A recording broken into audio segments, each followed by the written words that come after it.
कारण निवडणुका तुम्ही सांगितलं तसं सरपंच तर निवडायचेच आहे, जिल्हा परिषदचे अध्यक्ष, जिल्हा परिषदचे सदस्य निवडायचे आहे, पंचायत समितीचे सदस्य निवडायचे आहे।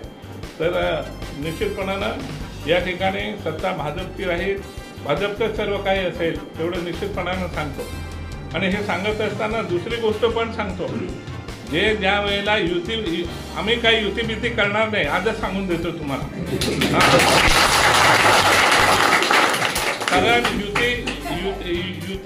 युतीची एक गोष्ट सांगतो, मुख्यमंत्री आणि उपमुख्यमंत्री या युतीच्या पक्षांना सांगतात आणि ते गेल्यानंतर विरुद्ध प्रचार करतात आणि त्यांनाच मदत करायची, ही भूमिका चुकीची आहे।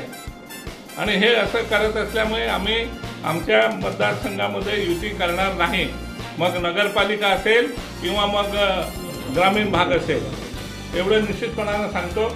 आणि जिल्हा परिषद, पंचायत समिती, ग्रामपंचायती आणि नगरपालिका ही तुम्हाला आम्ही जिंकून ताब्यात देऊ, एवढंच या ठिकाणी तुम्हाला सांगायचं।